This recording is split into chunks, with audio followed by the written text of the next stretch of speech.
So one of the things I wanted to ask you about as well is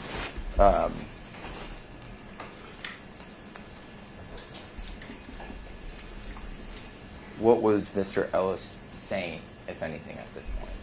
So, as we waited for officers, from what I remember, is at some point in time, I remember it pretty specific because I think I was a bit confused on what was going on. I remember Mr. Ellis was thrashing around pretty violently. He was trying to lift me off the ground.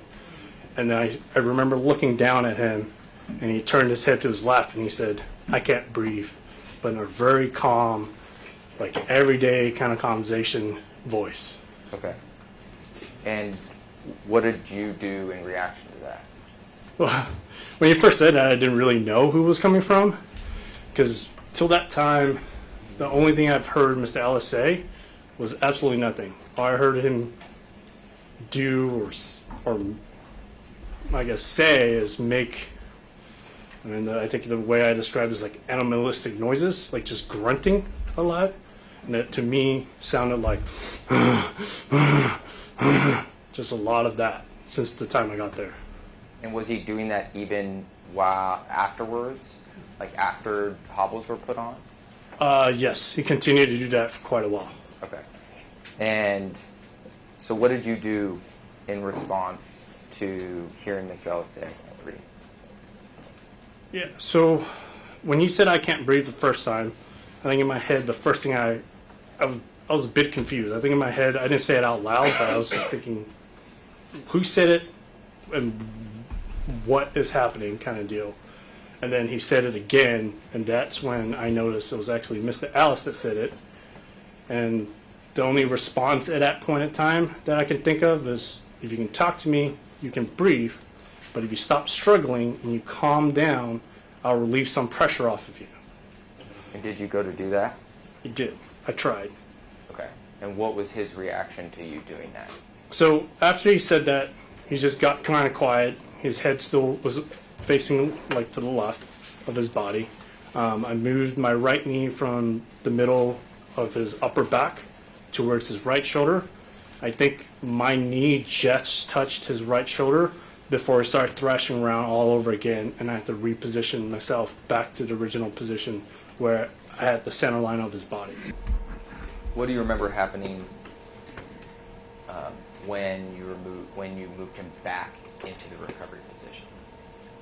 Yeah, I moved him back. Well, I instructed our officers to move him back into the recovery position. While he was there, he wasn't, like, he was still making like a low kind of growl, but he wasn't thrashing around. He wasn't saying anything. At one point in time, I asked Officer Ford what his eyes were doing. And I think Officer Ford responded that his eyes were just open. And that was the first time I actually had a chance. It's almost like I wish I could have just kept him in the recovery position the first time, because if I was able to, then I would probably have done a pulse check on him. But because that didn't happen, then I got a chance to roll him back in a recovery position. Second time, I did a pulse check on him. Okay. And how did you check the pulse? So the way I do it, I do a 30-second kind of take from him. I check my watch. I do 30 seconds, count his pulse out, multiply that by 2. That gives me his pulse. I wait about a minute or two. I give it some time before I check his pulse again. And then when I checked his pulse, at this point in time, to me it was very weird because his pulse read about 80 beats per minute. And he had just been fighting this, thrashing around, exerting himself, making the noises, but his pulse was 80, which is, I think I'm sitting here now and my pulse is about 80. Did you make any statements in reaction to taking his pulse? Yeah, I think I said out loud to the other officers that it's weird, his pulse is 80. And why are you taking his pulse? To check on him, make sure he's okay. Okay. And if you hadn't felt a pulse, what would you have done? Probably immediately started CPR. Okay. And did it appear to you that he was breathing at this time? Yes. So from the recovery position, I was watching his chest a lot, making sure his chest was rising and falling. Okay. You heard Mr. Ellis say he couldn't breathe twice. Did you ever say anything else to him besides, if you can breathe, if you're talking to me, you can breathe? Yeah, it's a full sentence. I said, if you can talk to me, you can breathe. But if you stop struggling with us and you calm down, I relieve some pressure off of you. Okay. So you didn't immediately move off of Mr. Ellis when he said that, correct? I attempted to. But you didn't immediately move off. You told him if he stopped struggling, correct? I attempted to move off of him. You were on Mr. Ellis at the time that he said, I can't breathe, correct? Yes. You had both of your knees on Mr. Ellis's back. Correct? Yes. And he said that. Yes. And you say that your sentence was also that if he stopped moving, that you would take your knees off of him, correct? Right. And I think I also described he gets quiet, and that's when I attempted to move my right knee. And then Mr. Ellis started to thrash again, you said, correct? Right. And at this point, Mr. Ellis is still not in hobbles? No. So you put your knee back on his right shoulder, correct? In the middle of his upper back. All right. And you put your left knee in the middle of his lower back, correct? Yes. So you had both of your knees in the middle of his back on the ground. Yes. And was it after that point that the hobbles were put on? Some point after that. Now, you never followed up with Mr. Ellis and said, are you able to breathe? Did you?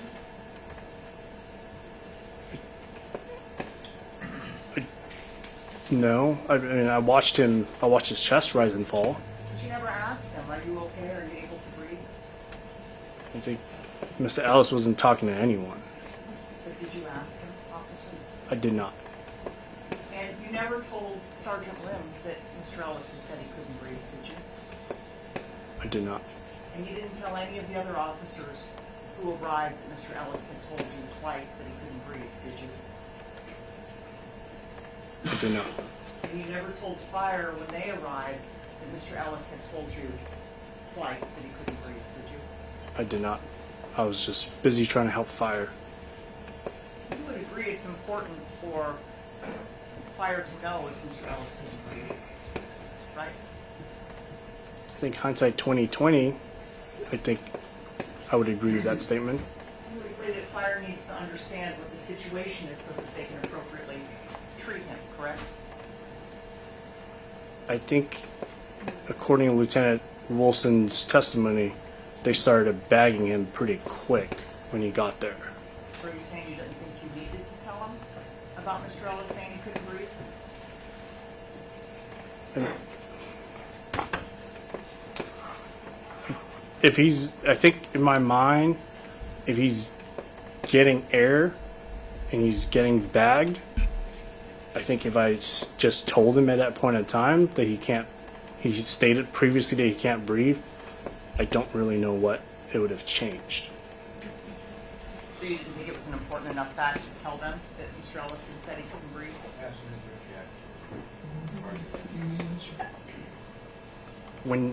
Like I said, he started bagging him pretty quick. So even if I said he can't breathe, I don't know how that would have changed anything. Fire was already treating him with a bag. So my question is, did you think it didn't matter? Is that what you're saying? That's why you didn't think there was any need to tell them that he said he couldn't breathe?